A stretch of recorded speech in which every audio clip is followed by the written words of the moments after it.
Hello, everyone. Welcome to It's Sybil. I am Sybil Wilkes, and almost we came that close to the gang all being here. Welcome back, Chris Paul. How are you? I'm good. Good to be back. How you ladies doing?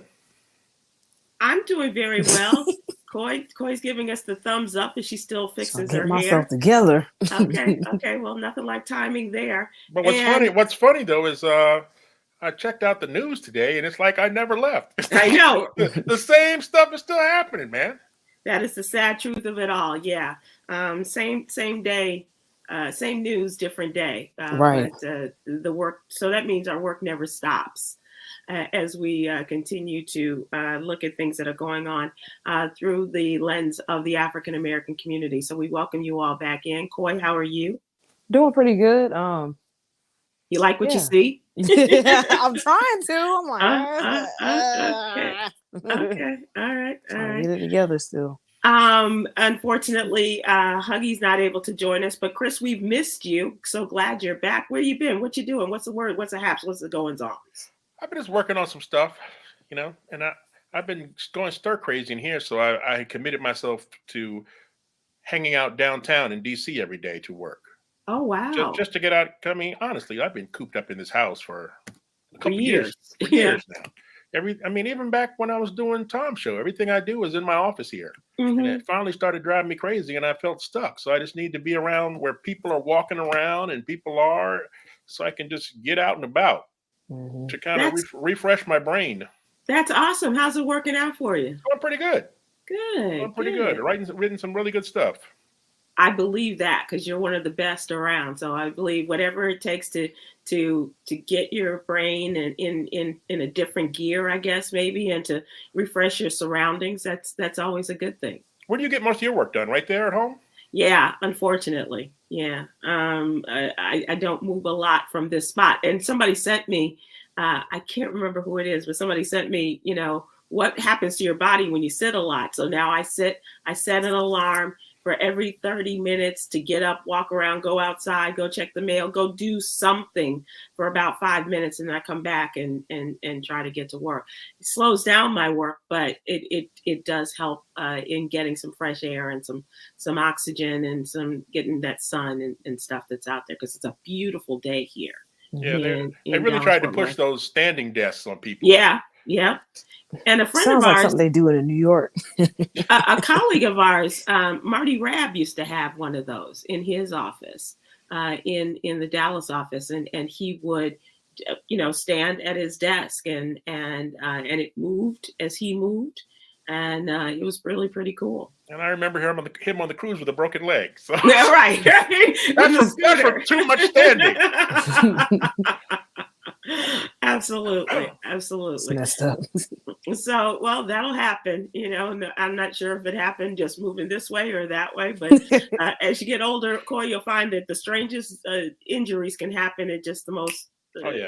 Oh yeah. Right. inopportune times, and how crazy they are that they Yikes. happen to you. Coy, how's the new job going? Everything's going good so far. I'm learning all the new systems as it pertains to this environment, and we are really busy. We have a lot to get done.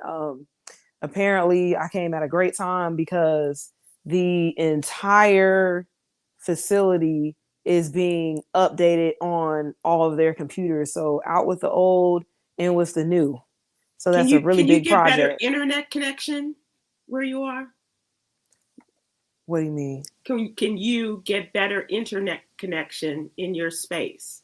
Because Uh, it seems to be our difficulty in getting in touch with you these days has to do with where you're situated. And I don't Androids as opposed to know. iPhones. It's just a really strange conversation, Chris. Oh yeah, That I it was is. watching the text chain today, and I was like, "Good Lord, can we just get the girl?" I mean, and I have the same problem. They want me to get better internet connection, so I understand. But Yeah. um, it's Chris to explain. Coy has a new gig. She's no longer in the kitchen. She's a techie now. You Mhm. quit the kitchen? I did. Oh wow. I did. I did. They were playing with me, so I had to go. I hated it too. I even still go there for lunch, and I tell them I feel so useless on this side of the glass. I feel like I should be in the back cooking, prepping. I should be helping expedite lunch orders and stuff like that. It's very very weird to be on the other side, but yeah, Now I'm in technology. One of their newest computer techs at the same building, same corporation. But yeah, we do. We have Wi-Fi all over the building, but for some reason in the basement where a lot of offices like to have their computer techs, there is no signal down there. So for whatever reason on iPhone, I can still text and receive messages immediately. But for Android users, I won't get it until I get a signal. So I've been trying to find the best way to inform everybody. Hey, listen, if you can't reach me, you have an iPhone, but you have, Facebook Messenger or, Instagram DM, or if you just want to leave me a voicemail, you can do that. But I'm not going to see your message till I go up the elevator. Hold on. You're an Android user? No, I'm an iPhone user. Okay, about to say, I don't know how you got on the show. Sybil's a tech snob. Well, I am a bit of a snob, but you're absolutely right, and I have very little use for PCs and the such. So, so let's move to the What You Need to Know newsletter. Hold on, would you ever date somebody who was an Android user? Absolutely not. Why Absolutely not? Not in this lifetime. Oh, that's hilarious. No. I still like Android, especially if he comes with an i14, then I'm all about that. No green bubbles. No green bubbles. Exactly. No green bubbles. No, not here, buddy. That's funny. Let's take a look at the What You Need to Know newsletter. This is our Monday through Friday newsletter in which we super serve the African American community with our stories and our observations. And Coy is our social justice contributor, and as Chris said, different day, but a lot of the same news, and he has been away from us.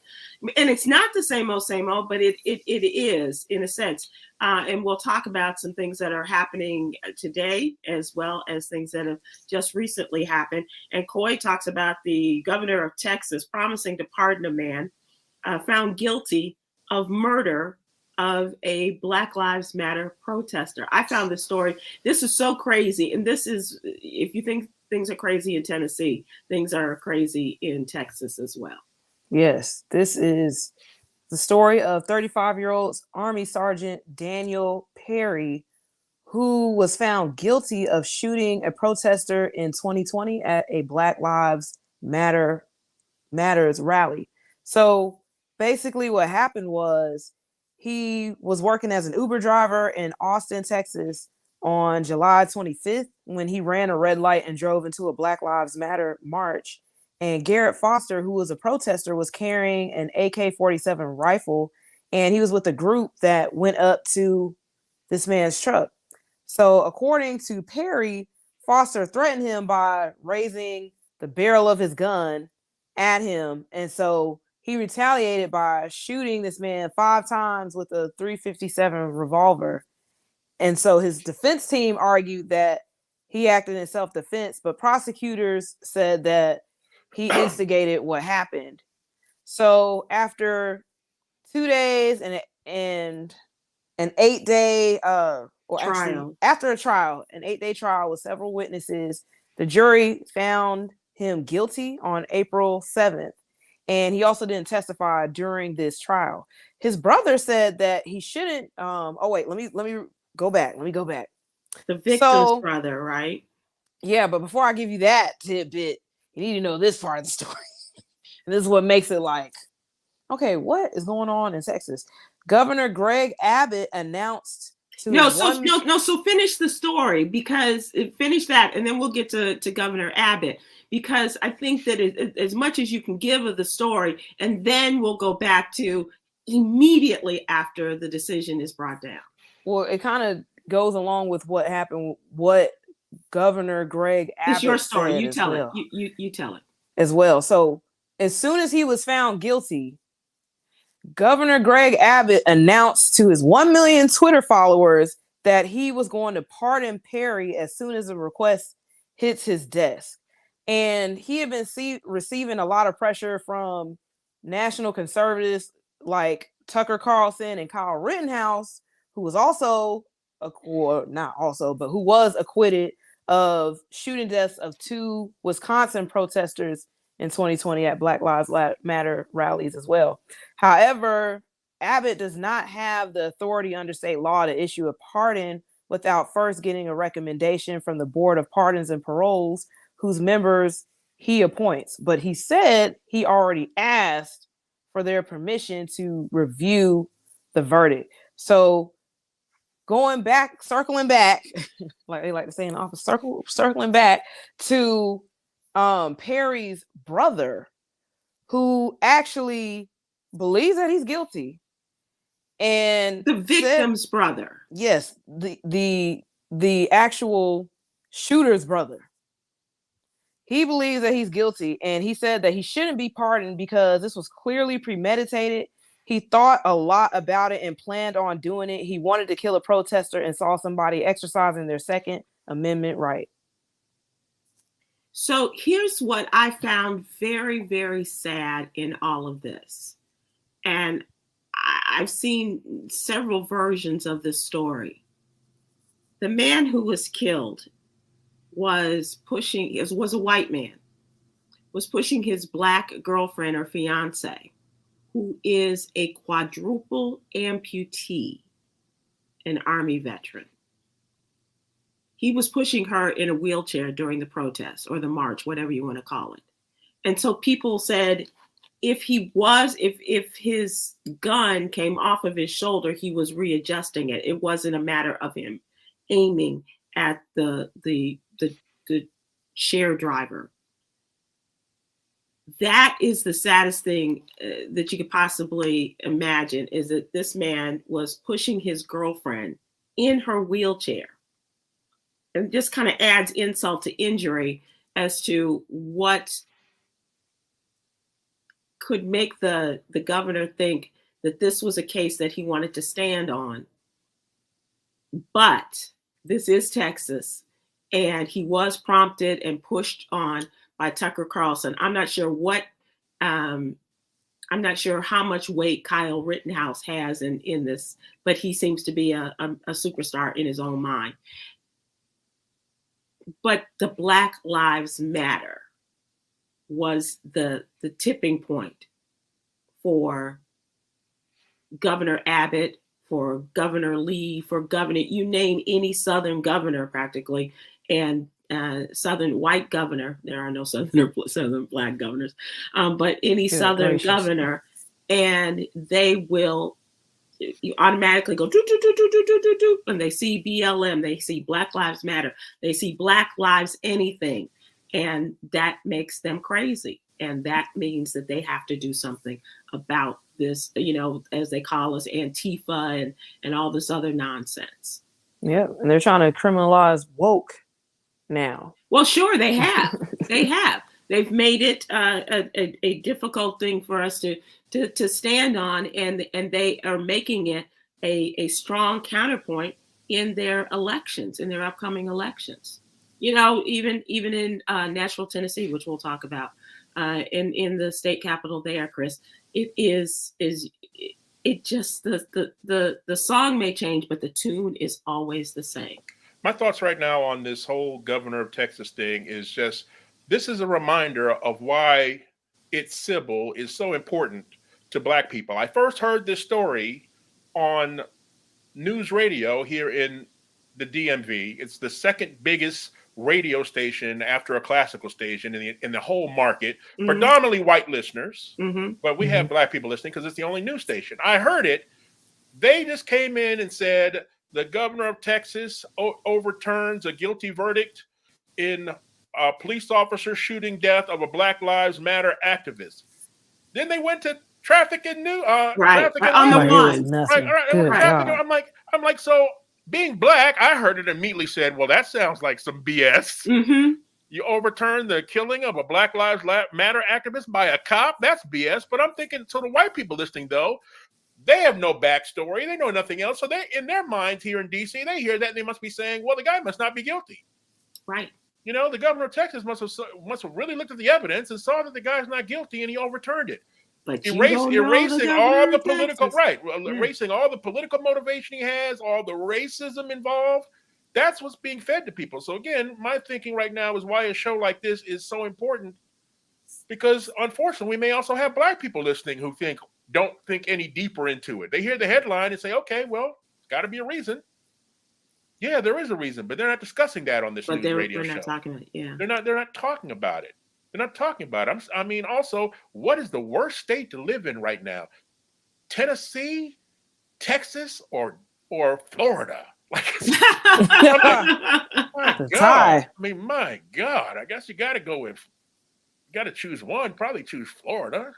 I would probably go with, a state, but things are bad. Things are just bad, which brings us to the first story in the newsletter, and that is about the expelled Black representatives, two of the Tennessee three, two Black men, both 27, 28 years old. So these are the youngins, and they are going to lead us to a better and brighter day. But they are paying the price for it. And they were expelled on Thursday by the Tennessee House because of their insubordination in front of the white Republican majority. And this was to watch this farce of a trial, or whatever they call it, was maddening, and yet it was life affirming for me.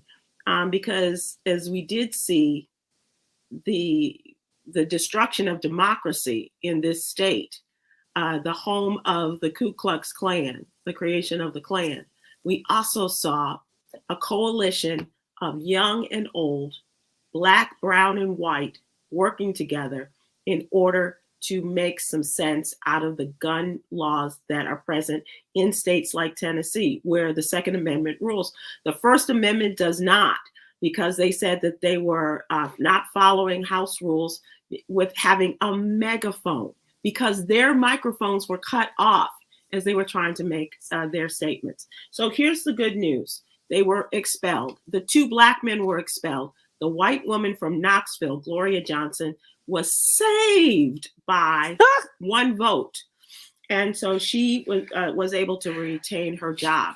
But as of this afternoon, the Nashville officials unanimously voted to reinstate Justin Jones. This is in the Nashville.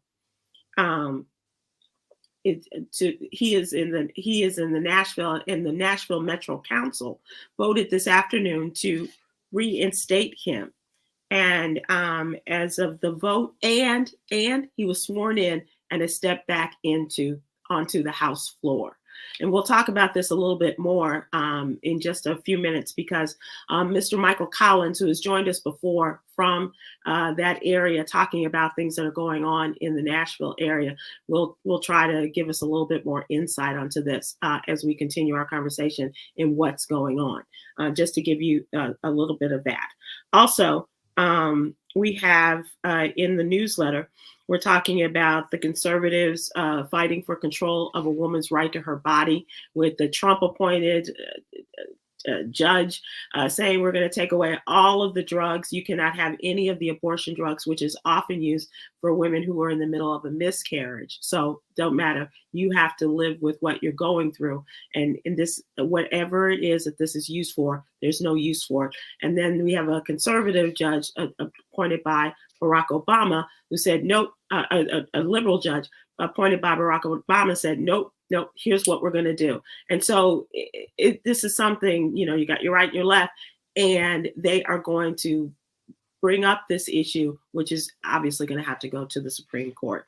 And don't get me started on the Supreme Court.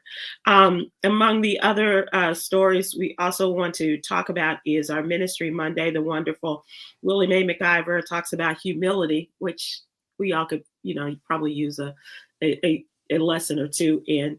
And also, we are focusing on Black Health Month, Minority Health Month.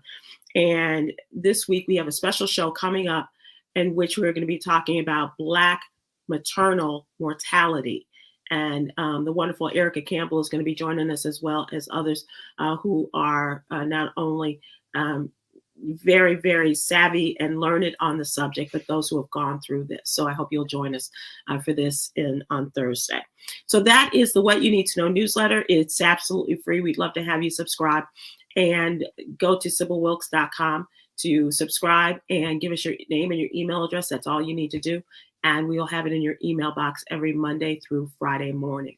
And as you said, Chris, we have topics like this that we bring to our people. And I have, friends, and I subscribe, but please open it when you do subscribe. Please open it, and so and take in some of the brilliance of young people like Coy, as well as the wellness, mental health and wellness contributor April at Russell, LGBTQ plus topics brought to you by Quinn Townsend Riley, and More Politics brought to you by Cameron Riley. So thank you so much for that. All right, guys, let's now move to what's going on. And this is our deep dive into a particular subject, or maybe sometimes it's a fun question. Today, we welcome back Michael Collins, chairman of the board of the John and Lillian Miles Lewis Foundation. And for decades, as I mentioned before, Mr. Collins, whenever we saw the great late congressman, we also saw Mr. Collins as the Congressman Lewis's chief of staff and floor assistant for almost 20 years. Now, the last time you were here, Michael Collins, we were talking about a crazy proposal by two members of the Tennessee State House, who wanted to remove a part of the address for the state capitol, which was named in honor of the late great John Lewis, wanted to rename it in honor of Donald Trump. And we're like, where do they come up with this? What the world is going on? And then we saw the curtain was lifted. It was spread open for the world to see what's going on in the State House of Tennessee. What can you tell us? This is, it has opened the eyes of so many people. It has. It's incredible. It really is. It's really unbelievable again to be here to talk about, Tennessee and what we're facing. As was alluded earlier, this is one of the worst states that we can imagine what's happening today. But we shouldn't be surprised. I mean, Congressman Lewis fought so long and hard, to move us forward, and so many others, that there's always setbacks. There's always going to be setbacks. And what he always taught us to believe and hope and fight to keep going forward. They're going to try to always take us back, but we're not going to go back, he would say. And we're going to go forward. We're going to move forward. And these two young men, these two young senators, I'm sure that they would say that they, knew Congressman Lewis, understood his work and that of the young civil rights movement leaders in Nashville, that, they took a page from his story, from his legacy, from his work. The Congressman, as you know, did the exact same thing for the exact same issue. In the House, the U.S. House floors. Yes. I was there with the Congressman as he strategized with his colleagues, to do just very same thing. Because we couldn't get any movement. We couldn't get our we could not get our colleagues on the other side of the aisle to make any movements on gun rights. And that's the issue. And that's the issue here in Nashville, in Tennessee, and that was the issue on the U.S. House floor. And so, again, these young men took a page from that book, and they will, be reinstated, I'm sure. As you alluded to earlier, Justin Jones has been reinstated. And I'm sure with all due deliberate speed that Justice Pearson will be as well. What would you hear Congressman Lewis saying to you about what has happened and the fight that these young men have undertaken? Well, again, he would certainly just be in awe and just encourage these young men and the community to just keep moving forward, keep pushing forward, not to give out, not to give in, that this is really their time, and they standing tall and standing proud and standing for what they believe in. The Congressman said, you've got to believe in something or you'll fall for anything. And these young men believe, and he would definitely support them. Chris. Michael Collins, let me ask you this. Do you think this will have a ripple effect like in other states where their political bodies have a Republican supermajority? Will it now act to try and keep Democratic Negroes in line because they know that if they stand up for what's right, the same thing can happen to them? Yeah, no doubt. This is going to happen again. This is going to be happening again. And we've got to be prepared. We've got to see it for what it is, and we've got to be prepared. And state houses have shown time and time again what gerrymandering does and what it means to our people as far as representation, because they have, as you said, Chris, they've created these super majorities, Right. and thinking that this is going to give them all of the power and the leverage that they need. I suspect that we are going to see in the state of Virginia, in the state of Georgia, in the state of Texas, we are going to see people take on the follow the playbook that's been given to us by Congressman Lewis, and now by these young men that are following in his path, and step up and stand out and stand up for whatever that particular topic is. In this particular case, it's gun rights and gun safety rights. And so I'm just wondering how quickly we're going to see, and if the momentum is strong enough to carry us through the South, especially where we have these super majorities. Yeah. I just know that we've got to be prepared, and we should expect it. We absolutely should expect it by all the things that you just alluded to. There's just no way we're not going to. And even if they won't be successful, it's the attempt. It is what they will do to make a moment, to bring attention to the issue. And so that's why we've just got to be prepared to act. What do you say to Democratic voters out here who have long said the Republicans keep winning because they're not afraid to play dirty? They're not afraid to play hardball. And yet you go to places where there are Democratic majorities in their houses, and we don't just expel people, Republicans, for their ridiculous shenanigans that they pull all the time. Right. You know, that we're not, I mean, do you think we should start playing hardball like that, or should we continue to be something that we can respect? Yeah, no, we need to stay on the topic. We need to stay on the issues, and just be consistent and persistent on it. It may not happen in the time that we need to, but if you stay on message and stay, again, persistent and consistent, we will be victorious. We should not fall to their playbook. We should not get caught up in their shenanigans, in their games at all. We can't fall to their low levels of conduct. We should not. Well, what is it that we can learn from this situation, and what would you advise young Black people that want to get into this arena of politics in the future? Yeah, don't take anything for granted. Do not take anything for granted. Pay attention, pay close attention, and get involved. Right. Get involved. Don't stand on the sidelines. Make sure that your vote counts. Get out there and do everything you can to become knowledgeable about the issues, support your candidates, and make sure that you are standing up for something. And if you can't get out there, let's support those who can. Right. I think it's really important. I told the story before, but when we were on the Joyner Show, Tom used to tell us stories about he got involved in civil rights protests in Tuskegee, Alabama, because they had great sandwiches. The people who were supporting the protests, the women especially, would make these great sandwiches. And they sent the kids to protest because the parents had jobs and they could not afford to lose those great jobs. And they didn't think the children would be treated the same way that the adults would be, with the hoses and the dogs and things like that.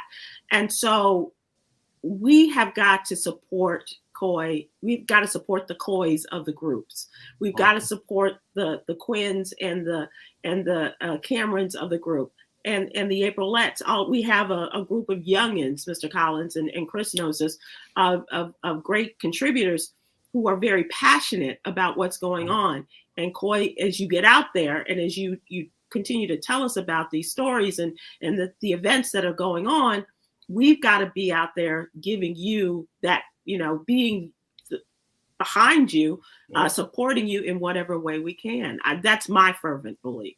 Yeah, no, I totally agree as well. I mean, we've got to make sure that we're standing up proud for our young people, for people who are going to take the lead, and make sure that we give them all the support we can and encourage other people to do the same. And we should all remember that when we saw those protests on TV that were going on in Tennessee, how many white kids were out there too? How many young white people were out there protesting? Because the Republicans fail to realize this is a generation that is now grown up having to do drills in high school for school shooters. They're tired. Yeah. They're tired of it, and the Republicans completely ignore this. They're in the wrong, and coming right on their heels is coming a generation who will get them out. And Right. Congressman Lewis would say, when you see something that's not right, not fair, not just, you got to do something. You got to say something, and it crosses a generation. Absolutely. And that's what this generation of young people are doing. Black, white, Latino, they're standing up and speaking out and getting involved. And we've got to encourage them to do that. And I think that a generation of a new coalition is being born, as you mentioned, the Black and Latino and other people of color getting together and standing up for this and seeing this from the babies in grammar school, the high school students to college students, and I gotta give a shout out to the great Michael Eric Dyson, who dismissed his classes, in the divinity school in Tennessee, so that his students could get out there and be a part of the protest in the same lane as Dr. King and Congressman Lewis. Michael Collins, thank you so much for joining us. We really appreciate it. I hope that you'll come back again and give us an update on things that are going. And just to know that how much Congressman Lewis means to so much of us, we think that you are standing in his place and really appreciate it. I know those are big shoes, yes. But you're doing a great job, and thank you so much. Thank you so much. Appreciate you. Nice meeting you, sir. Bye-bye. Take care. Bye-bye. So, Coy, are you ready for your marching orders? Yep, let's go. You're not gonna worry about how your hair looks. You're not gonna worry about having the right earrings. We are just gonna get out there and we're going to march, right? I have them with me in my purse. It's so frustrating that there's only two major political parties in this country, and only one of them cares whether or not children are getting killed in schools. Right.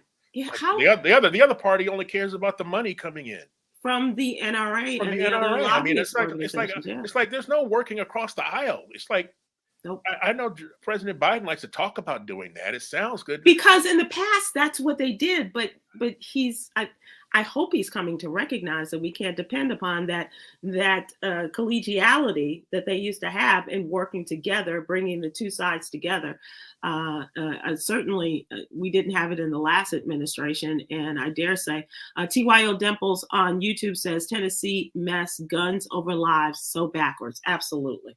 Absolutely. And now they've crossed the line, and they've created a scenario now where if you even speak out against it, you're going to be expelled. I mean. Yep. So I don't fault Black people. It's like people have political aspirations and they want to do things with their lives, and you're at risk of being expelled now. Right.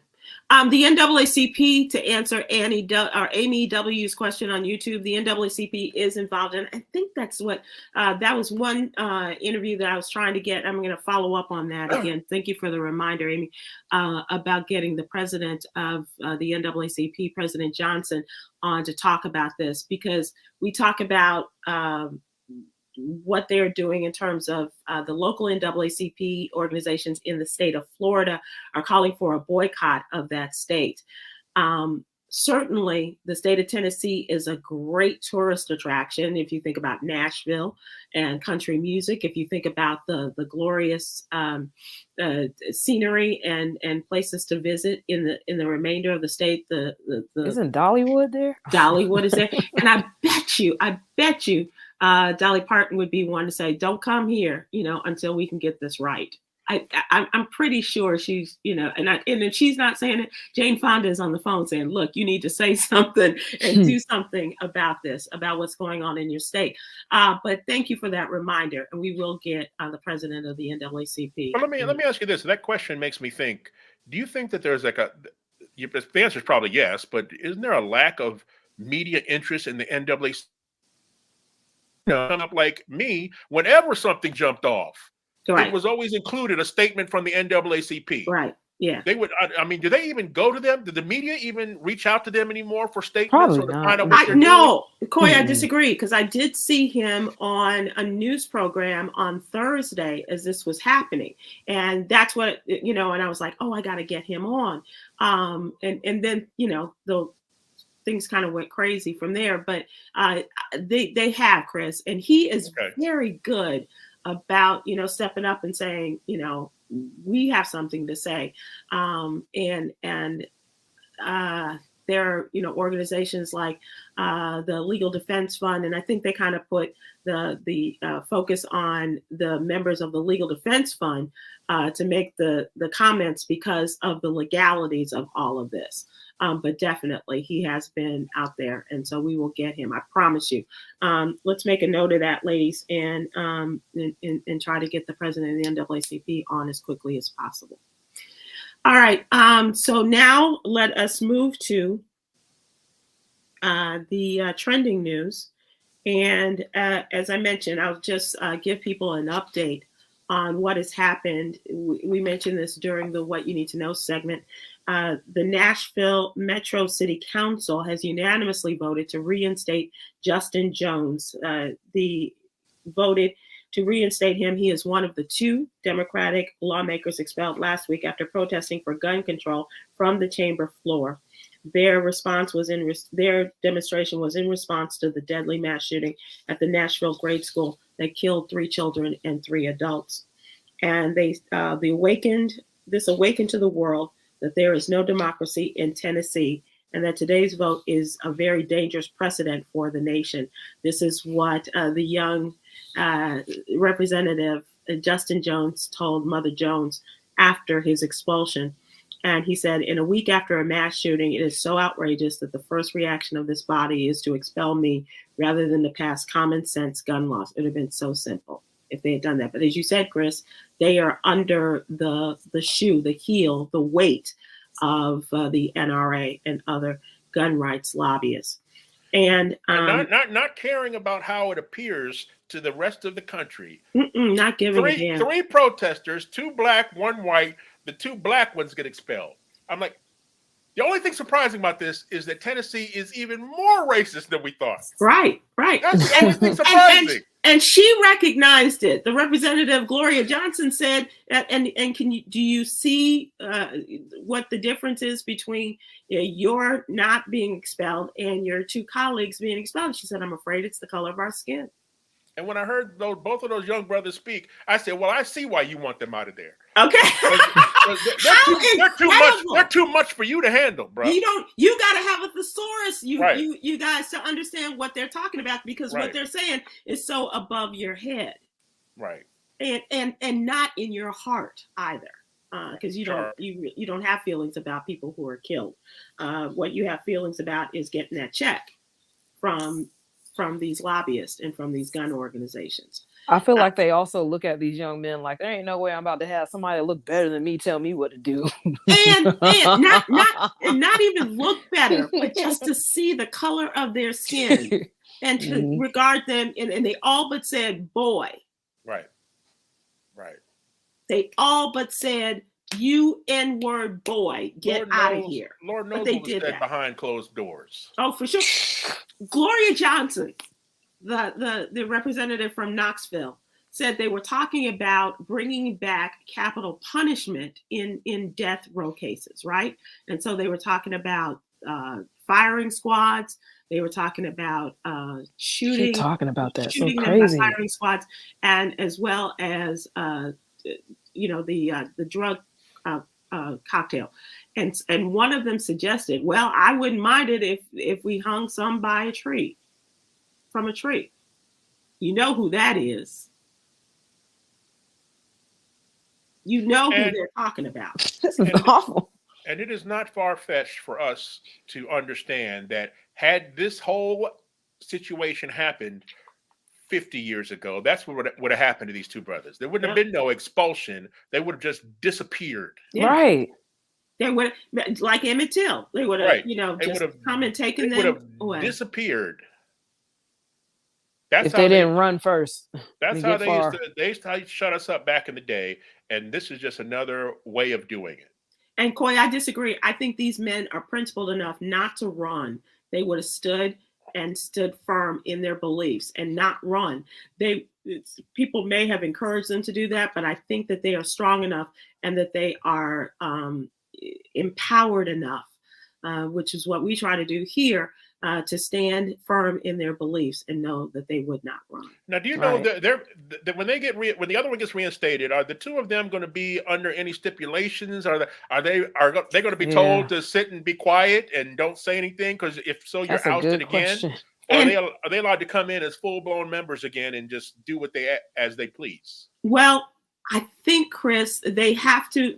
One has been installed already. He's back in the House. He's back on the House floor, and I think that the majority is thinking we got to get these, who's in order and straighten them out.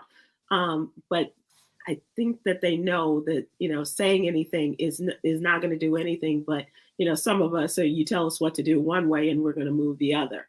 So you mean he can't walk in the chamber his first day and say, "Look who's back, baby! That's Back by popular Yes, he's demand." back. That's right. That's right. How That's you right. like me now? The Exactly. champ is I here. guess not. I guess not. No, no. But what they don't realize is that they've given these two brothers so much power now. Mhm. You made them national Yeah. figures, International. I would dare international say. figures. Yeah. Yes. Yeah. And I do want to point out for those of us that love and support the HBCUs that Justin Jones went to Fisk University there in Tennessee. So Very good school. on them. Yeah. And I think that Michael Collins was referring to the fact that he has met him because I believe he was an intern for the great Barbara Lee, the congresswoman who is now running for Senate in California for the U.S. Senate. And so when she was a congresswoman, he was her intern. And so these young cats, and I don't know what Justin Pearson's next move is going to be, Chris, but I heard Dr. King. Right. I heard him preaching from a pulpit and leading people to the promised land through a nonviolent means. And they've been invited to the White House, right? Correct? Yeah. And Vice President Kamala Harris came and supported them on Friday. She visited them in Nashville, and they were they had a video conference with the president, but they've been invited to the White House, and they really need them. Mm-hmm. They really need them. We really need them. Oh, for Right. sure. For We sure. need them. Yeah. They you're should do absolutely like right. I did. One job doesn't work out, get a bigger job in the same entity. Well, Come back and yeah. do something bigger. Yeah, they are destined Mhm. for something bigger. Yeah. Because we need that. They are the people we've been praying for, that we have been, hoping would come and be the next. And now here we have it. I'm sorry that 6 people had to die as a result of this. And Justin Pearson talks about, his high school friend, was killed by gunfire, and the mother of a son who she lost at the Waffle House shooting, and all these other people that lost their lives. And Memphis is one of those towns that is known for, like the first 48, they're known for their murders and things like this. But now these are the people we've been, I dare say, praying and hoping for. And I'm very hopeful. I'm very hopeful. Unfortunately, we had another serious mass shooting in Louisville, Kentucky today. 4 people dead, at least 9 others wounded during a Monday morning shooting at a downtown Louisville, Kentucky bank. The shooter is also dead. The officers were called around 8:30 Monday morning to Old National Bank on Main Street. And when they arrived, they encountered an active shooter inside with a rifle, and he was identified as a bank employee, 23 years old. His name was Connor Sturgeon. They exchanged gunfire with him, who police say was an employee at the time. He fired at police, they fired back, and then stopped that threat, according to police. 4 people who died were all employees of the bank. Oh gosh. And 63-year-old Tommy Elliott, 64-year-old Jim Tutt, 40-year-old Josh Barrick, and Juliana Farmer, who was 45. The gentleman by the name of Tommy Elliott was a good friend of the governor, Andy Beshear, that he made note of when he gave his statement to the press. and 9 people were hospitalized in all, in total, including at least 3 police officers. Check this out. Man. 1 police officer, 26 years old, was shot in the head receiving brain surgery at the University of Louisville Hospital. He was sworn in as a policeman on March 31st. The acting police chief made note of the fact that this young man, she swore him in just days ago. Good gosh. You just never know. They called this an act of targeted violence, urging a lot of people to take hold of the Family Assistance Center for anyone involved in the shooting, to go and to get some help, because this is traumatizing and triggering. You know what they should call this? A Monday. Wow. In America, it's just a Monday. Yeah. And Lord knows what'll happen on Tuesday somewhere. Right. When I saw the headline roll in, I was like, wow, another shooting. And like Chris said, it's like every day. It's Monday. Right. Monday in America. Yeah. This is a case in which the 6-year-old, you remember this, the 6-year-old took a gun from his home and shot his teacher. This happened just a short while ago. Now, the mother of this 6-year-old student who shot the Virginia teacher has been charged. Deja Nicole Taylor. Yeah. Her son shot Abby Zwerner during the January 6th class. Formally charged by a grand jury in Newport News, the 25-year-old woman was charged with felony child neglect and recklessly leaving a firearm so as to endanger a child. This could, and that is a misdemeanor, believe that or not. This could also call into question the actions of administrators at the elementary school. And the teacher has already announced, or her attorney has announced, that she is suing the school, the district, for $40 million because they knew of the dangers that this child proposed, and they did nothing to stop it.